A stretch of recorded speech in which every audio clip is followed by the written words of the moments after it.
Lawyers for Britain's Prince Andrew say their client has offered at least 3 times to speak with U.S. authorities about sex offender and U.S. financier Jeffrey Epstein. Epstein died while in police custody last summer after his arrest on multiple charges. His death ruled a suicide. The prince's lawyers say the U.S. Justice Department is now seeking publicity rather than accepting an offer of help. The statement comes amid reports that American authorities have formally requested Prince Andrew testify about his friendship with Jeffrey Epstein, and they've submitted paperwork that would require him to be called to a British court if he doesn't volunteer. The prince has denied allegations he had sex with a teenager who was trafficked by Jeffrey Epstein. Jack Ralston is my guest, the royal reporter for Newsweek, and he is in London today. Hey, Jack, good to have you on today. Good to be here, thank you. Walk us through this story here, the implications. What do you think? It's a very dramatic step from the US Department of Justice. So basically, they've been asking Andrew clearly since January to cooperate with their investigation. They've been saying publicly that he hasn't been. So now we've had this statement today from Andrew's legal team saying that he has offered 3 times to make a statement. So I think what really this tells us is that the US Department of Justice want more than just a statement from Andrew.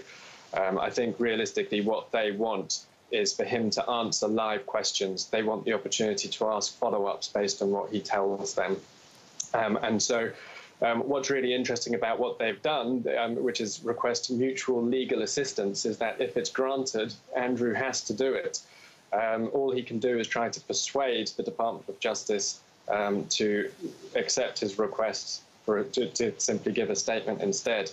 If the US Department of Justice stick to their guns, then the British courts could issue a court summons to Andrew and force him to come in and answer questions.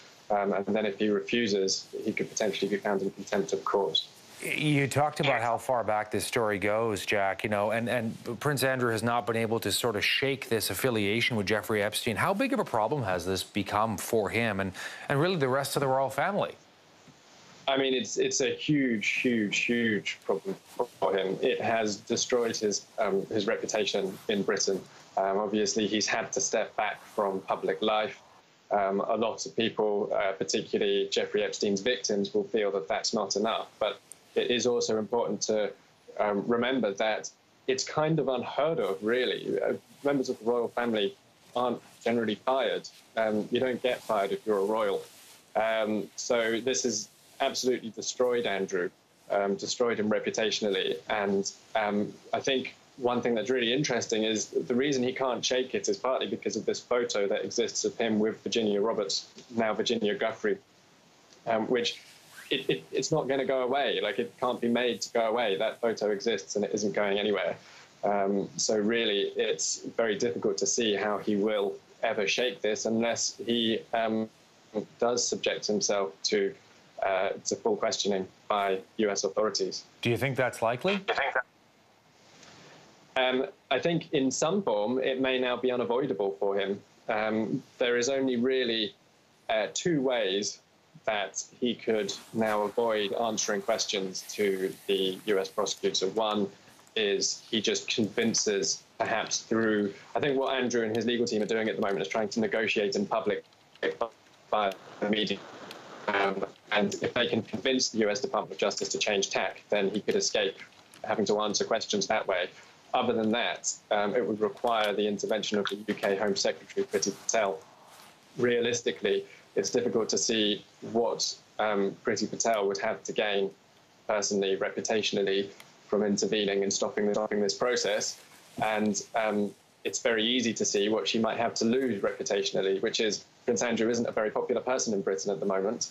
So it's difficult to see. I personally find it difficult, and I've been speaking to lawyers today who also find it difficult to see how Priti Patel is going to put potentially her own reputation on the line in order to stop Prince Andrew from being subjected to questioning. I think realistically he is going to answer questions now. The big question is what happens then. Jack Ralston joining us from London, the royal reporter with Newsweek. Thank you, Jack. Good to have you with us in Canada.